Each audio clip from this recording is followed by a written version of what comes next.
రేవంత్ రెడ్డికి దమ్ముంటే ప్రభుత్వాన్ని రద్దు చేసి ఎన్నికలకు రావాలని సవాల్ చేశారు బీఆర్ఎస్ మాజీ ఎమ్మెల్యే బాల్కసుమన్. ప్రజాక్షేత్రంలో ఎవరి సత్తా ఏంటో ప్రజలు తేలుస్తారని అన్నారు ఆయన.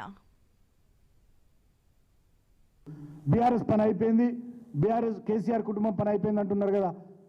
మరి మాది అయిపోయిందో, మాది ఉందో, మీది అయిపోయిందో ప్రజాక్షేత్రంలో తెలుసుకుందాం. దమ్ముంటే నేను ముఖ్యమంత్రి గారిని డిమాండ్ చేస్తా ఉన్న, అసెంబ్లీని రద్దు చేయండి, అసెంబ్లీ ఎన్నికలు తీసుకురండి, తెలుసుకుందాం. మేము కూడా ప్రజల మీద నమ్మకంతో, మా పాలన మీద నమ్మకంతో మేము కూడా 2018లో 6 నెలల ముందుగా మేము ఎన్నికలకు పోయినాం. 2014లో మేము 63 సీట్లతోని గెలిస్తే 2018లో మేము 88 సీట్లతో గెలిచినాం. మా సంఖ్య పెరిగింది.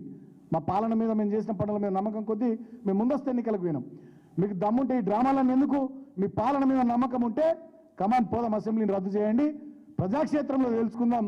ఈ డ్రామాలు కేటీఆర్ గారికి, హరీష్ గారికి, ఇతర నాయకులకు సోషల్ మీడియాలో పోస్టులు పెట్టేటోళ్ళ వేధింపుల నుంచి మొదలుకొని అగ్రనాయకత్వం వరకు అందరినీ వేధింపులకు గురి చేసే ఈ డ్రామాలన్నీ ఇక ఒక్కసారి తెలుసుకుందాం. మీరా మేమా? మీ పాలన మీద నమ్మకం ఉంటే, మీరు చేస్తున్న మంచి పనులను మీరు భావిస్తే అసెంబ్లీని రద్దు చేయండి, ఎన్నికలకు పోదాం, ప్రజాక్షేత్రంలో తేల్చుకుందాం.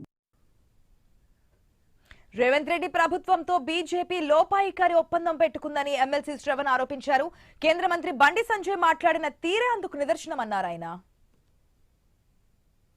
నిజంగానే కనుక ధైర్యం ఉంటే, మీకు నిజంగానే కనుక పనితీరు ఉంటే, పరిపాలన పట్ల సామర్థ్యం ఉంటే, మీ చేతగాక పరిపాలన చేయటం చేతగాక, ఇచ్చిన వాగ్దానాలను అమలు చేయలేక, సంపద సృష్టించలేక, సృష్టించి సంపద పంచలేక, గాథ కింద పందికొక్కు లేక దోచుక తింటూ, అడిగినటువంటి ప్రశ్నలకు ఆరోపణలకు సమాధానం చెప్పకుండా బట్టగాల్చి మీదేసి పెద్దోడైపోవాలనుకుంటా ఉన్నారు రేవంత్ రెడ్డి. దానికి మద్దతుగా బీజేపీలు వంతవాడుతా ఉన్నారు. దీన్ని తీవ్రంగా ఖండిస్తూ ఫ్యాబ్రికేటెడ్ డాక్యుమెంట్స్తో కోర్టులను మభ్యపెడుతూ, ప్రజలను మభ్యపెడుతూ, లీకుల